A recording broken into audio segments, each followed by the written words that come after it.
ಆಸ್ತಿ ಹಣಕ್ಕಾಗಿ ಹೆಣ ಉರುಳಿಸಿ ಬಿಟ್ಲ ಹೆಂಡತಿಯ ಮೇಲೆ ಈಗ ಸಿಕ್ಕಾಪಟ್ಟೆ ಆರೋಪವನ್ನ ಮಾಡ್ತಾ ಇದ್ದಾರೆ.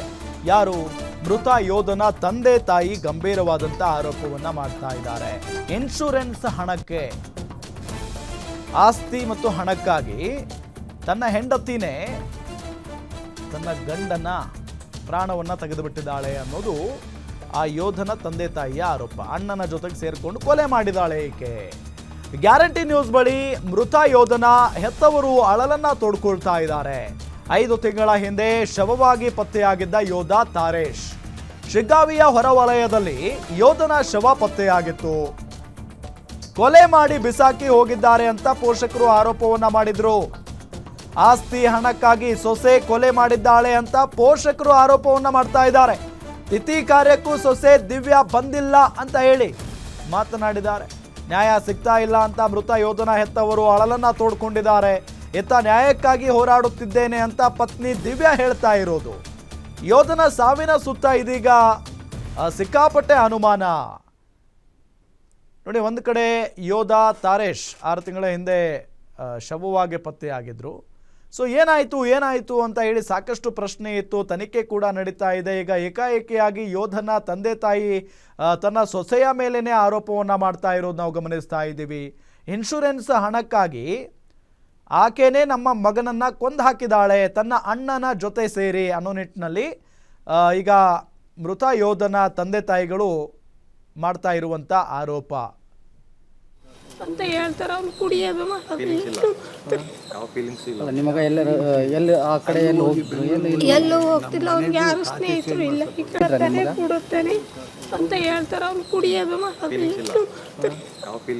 ನಿಮಗ ಎಲ್ಲಿ ಆ ಕಡೆ ಎಲ್ಲೂ ಹೋಗ್ತಿಲ್ಲ. ಅವ್ನಿಗೆ ಯಾರು ಸ್ನೇಹಿತರು ಇಲ್ಲ. ಈ ಕಡೆ ಕೊಡುತ್ತೇನೆ ಅಂತ ಹೇಳ್ತಾರೆ. ಅವ್ನು ಕುಡಿಯೋದು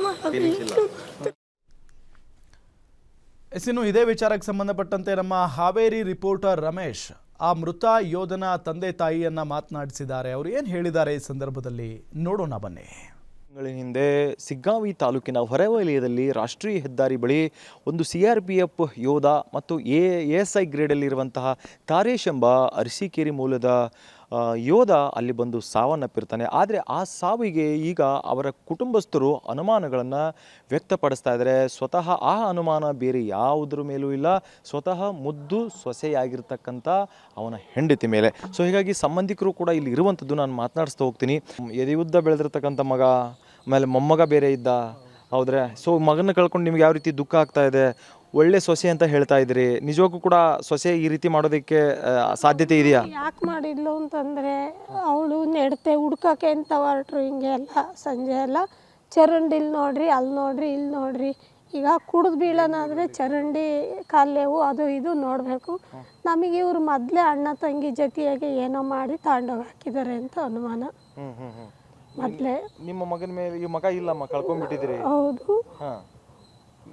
ಈಗ ಸೊಸೆನ ಕೇಳಿಲ್ವಮ್ಮ ಏನು ಮಾಡಿದೆ ನನ್ನ ಮಗ? ನಾನೇನು ಮಾಡಿಲ್ಲ, ಅಷ್ಟೇ ಅವಳು ಹೇಳೋದು. ನಮ್ಮ ಹತ್ರ ನಮಗೆ ಬೇಜಾರಾಯ್ತು, ಮಾತಾಡೋದು ಬಿಟ್ಬಿಟ್ವಿ. ಅವಾಗಲೇ ನಮ್ಮ ಮನೆಗೆ ಮಾಡಬೇಕು ಅಂದರು. ಇವರು ಹೆಣ್ಮಗಳ ಮೇಲೆ ಇಲ್ಲದ್ದು ಹೇಳ್ಬಾರ್ದು ಅಂತ ಕಾದು ಟೈಮು ಏನಾದ್ರು ಗೊತ್ತಾದತ್ತು ಹೇಳು ಅಂತ ಆರಾಧನೆಗೆ ಬಂದಳು. ನಾವು ಈಗ ತಿಂಗಳವರೆಗೂ ಶಾಸ್ತ್ರ ಸಂಬಂಧ ಮಾಡ್ತೀವಿ, ಅದನ್ನೆಲ್ಲ ಮಾಡೋಕ್ಕಿರಲೇ ಇಲ್ಲ. ಏನು ಹೇಳೇ ಇಲ್ಲ. ಹೋಗಿದ್ದು ಸರಿ ಕೂರಿಸ್ಬಿಟ್ಟು ಎದುರಿಗೆ ಮಾತಾಡಿದ್ರಲ್ಲ, ಅವಾಗ ನಾವು ನಡೆದ ವಿಷಯ ಹಿಂಗೆ ಎಲ್ಲ ಹೇಳಿದ್ವಿ. ಓಕೆ ಸರ್, ಇವಾಗ ನೀವು ಕೋರ್ಟ್ಗೆ ಹೋಗ್ತೇವೆ, ನ್ಯಾಯಕ್ಕಾಗಿ ನಾವು ಪೊಲೀಸ್ ಸ್ಟೇಷನ್ ಹೋಗ್ತೇವೆ ಅಂತಂದಾಗ ನಿಮ್ಮ ಸೊಸೆ ನಿಮಗೇನು ಏನು ಮಾತೇ ಆಡಲಿಲ್ಲ ಸರ್. ಸಬ್ ಇನ್ಸ್ಪೆಕ್ಟರ್ ಅವರು ಸರ್ಕಲ್ ಇನ್ಸ್ಪೆಕ್ಟರ್ ಎದುರಿಗೆ ಎಂಕ್ವೈರಿ ಮಾಡಿದ್ರು, ನಮ್ಮನ್ನು ಕೇಳಿದ್ರು.